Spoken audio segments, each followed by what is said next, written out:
বন্ধুরা, অচেনা হোম কিচেনে তোমাদের স্বাগত জানাই। আমি আজ তোমাদেরকে দেখাবো সমুদ্র কাঁকড়ার কষা। তো সমুদ্র কাঁকড়া কষা দেখানোর জন্য তো দেখো সমুদ্র কাঁকড়াগুলো ভাঙা হচ্ছে, আর সমুদ্র কাঁকড়াগুলো ছাড়ানোর সঙ্গে সঙ্গে দেখো কত সুন্দর ঘি, পুরো একদম ঘিয়ে আটা, আর খুব সুন্দর কাঁকড়াগুলো। তো এই কাঁকড়া দিয়ে কষা হবে। তো কাঁকড়া কষা, তো ঝাল ঝাল কষা। তো রান্নাটা খুব সুন্দর হবে। তো দেখো তোমাদেরকে দেখাচ্ছি পুরো।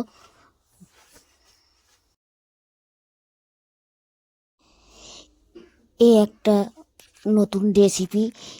তো অনেকে করেছে, তো আমি আমার প্রথম করা, তো দেখাচ্ছি। তো দেখো সমুদ্র কাঁকড়ার তারপর কড়াইতে আমাদের তেল দেওয়া হলো। কাঁকড়াগুলো ছাড়িয়ে নেওয়ার পরে তো কড়াইতে তেল দেওয়া হচ্ছে, এটা একদম পিওর সর্ষের তেল।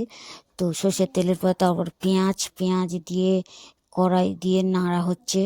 তো না নাড়ার পরে কিছুক্ষণ পরে পেঁয়াজগুলোকে একটু নরম হয়ে যাওয়ার পরে তেলটা বসার পরে সঙ্গে এবার টমেটো লঙ্কা দিয়ে দেওয়া হলো।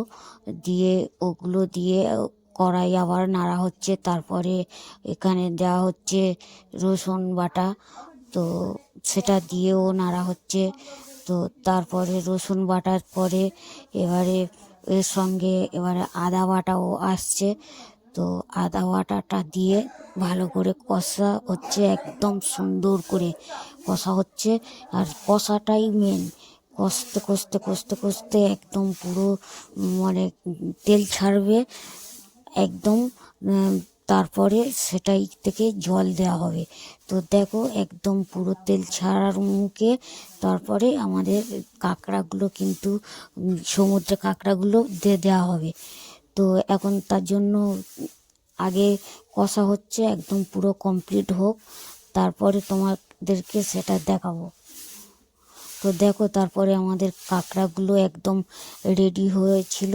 তো কষা একদম তেল ছাড়ার পরে কষা কাঁকড়াগুলো দিয়ে দেওয়া হলো, আর আমাদের কষা একদম তরকারি রেডি।